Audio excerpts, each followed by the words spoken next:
being here. First session after lunch on the last day of the conference. This is way more people than expected, so good on you.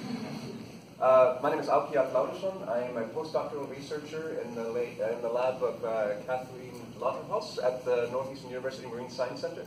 And along with our collaborators, Matt Fitzpatrick and Ben Holler, we've been attempting to assess the efficacy of the gradient forest machine learning algorithm, specifically in its ability to detect potential future fitness changes in response to climate change. So we're all moving through this Anthropocene period of increased extinction rates.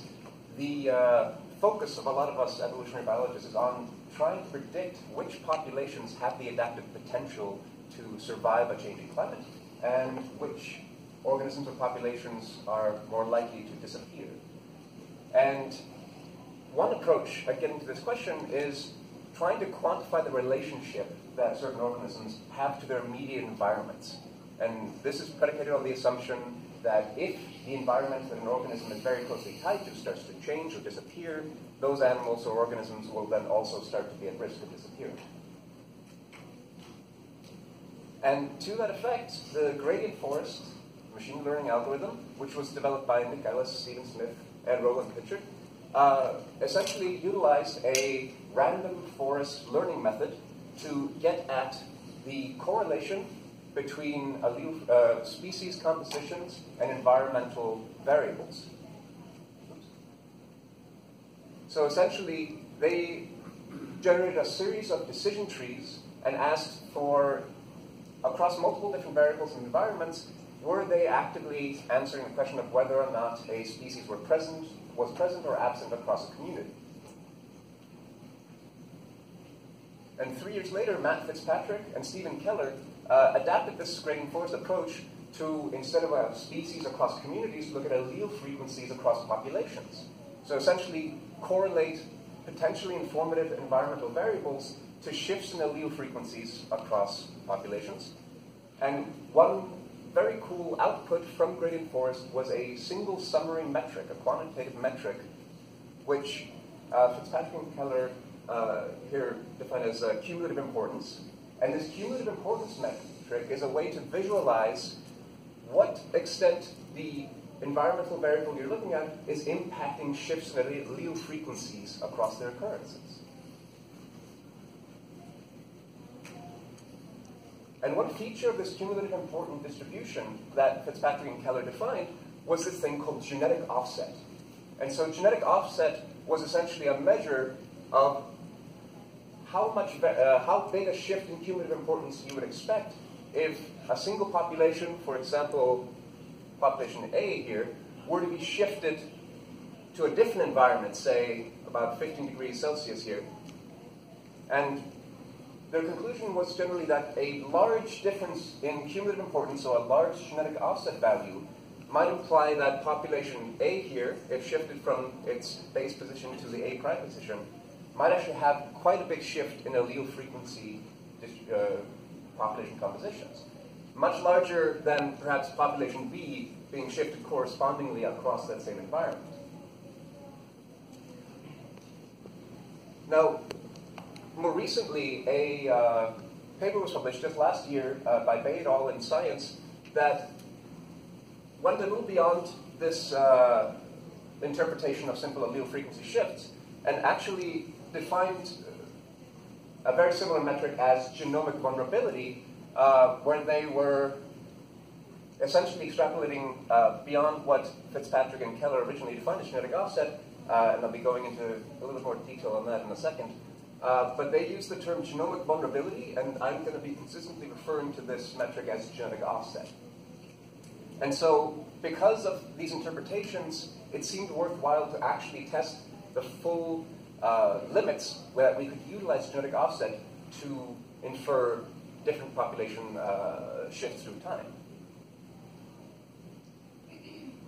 So, what Bay et al. Saw in their publication, looking specifically at yellow warblers, was that an extrapolated population trend from historical data was very strongly negatively correlated to this measure of genetic offset.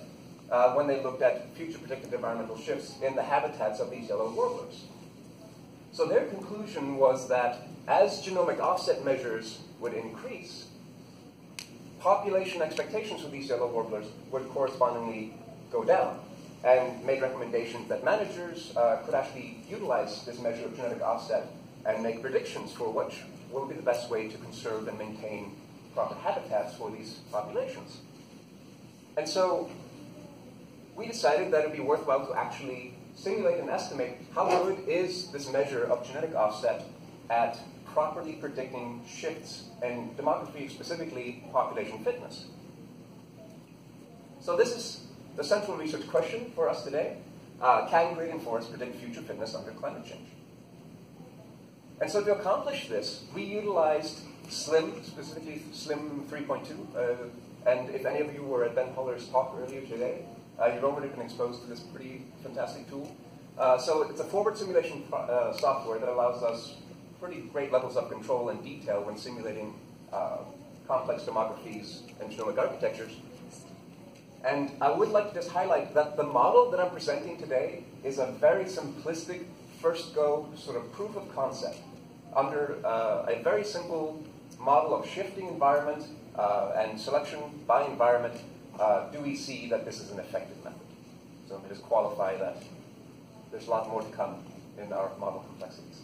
But for now, the model that we generated was a metapopulation of 100 interconnected populations. Each population, that's a little colored circle here, consisted of 100 individuals, sexually reproducing individuals with a 1 megabase diploid genome and 10 linkage groups within that genome. These populations migrated just to adjacent populations, and we mapped onto that a single environmental climb. So sort of the biological idea behind this is a thermocline where essentially you have high values on one side and low values on the other side.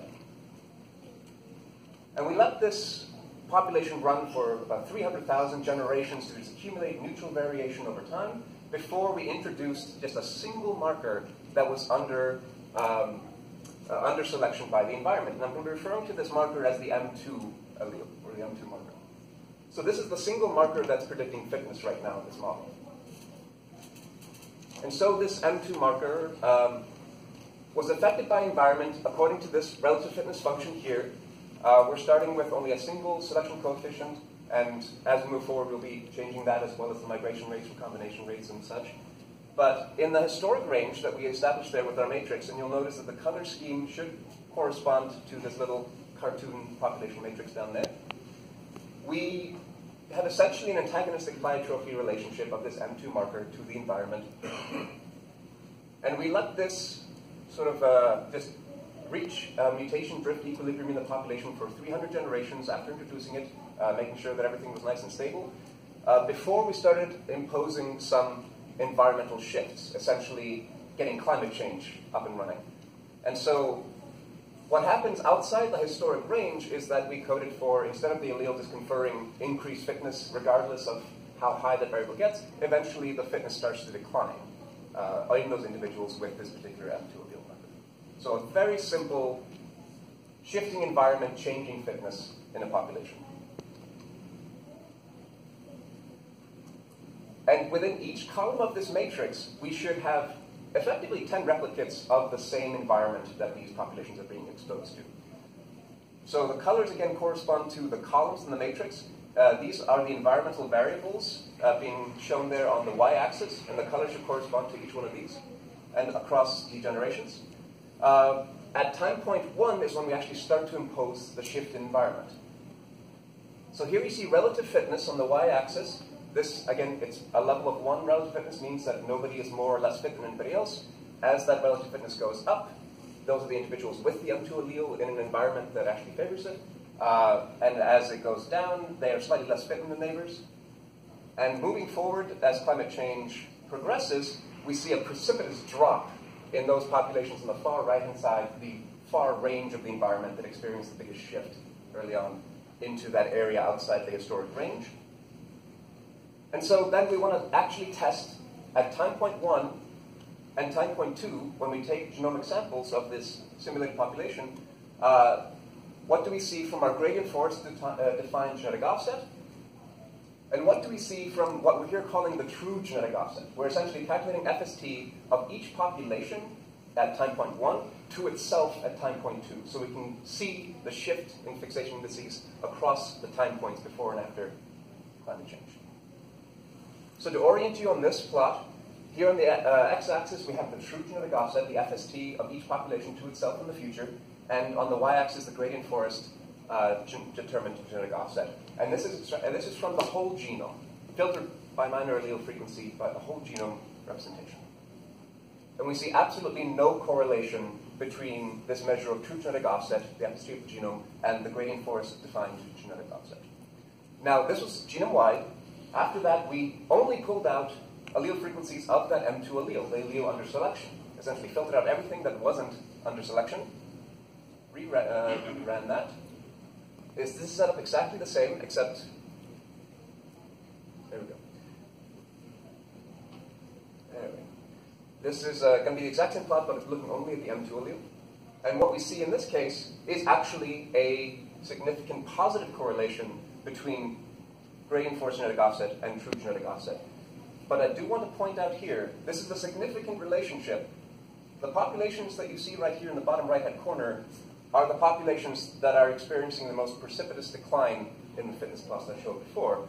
So these populations over time are experiencing a bit of a migration rescue, so they're not plummeting, but these are not doing very well comparatively. And these populations here in the center are experiencing a big shift in allele frequencies and are to some extent driving this pattern. So, genome-wide, we don't see a significant relationship. Looking only at the one allele that's under selection, we do see a significant relationship. However, the pattern is not representing a linear relationship between genetic offset and FST offset, the true genetic offset that we're defining. But because this is a forward simulation, we have actual outputs of true relative fitness. So instead of estimating the genetic offset, we actually have the fitness of each population because of the forward simulation. And mapping our gradient forest genetic offset to that true level of relative fitness, we see absolutely no linear correlation, no strong pattern between these two. And you'll notice right here on the x-axis, we're calling this fitness offset. This is the difference in fitness at time point 1 to time point 2. So these positive values right here are actually populations that experience a slight increase in fitness over time. And the ones here on the left are actually experiencing a negative fitness over time. They're getting less fit.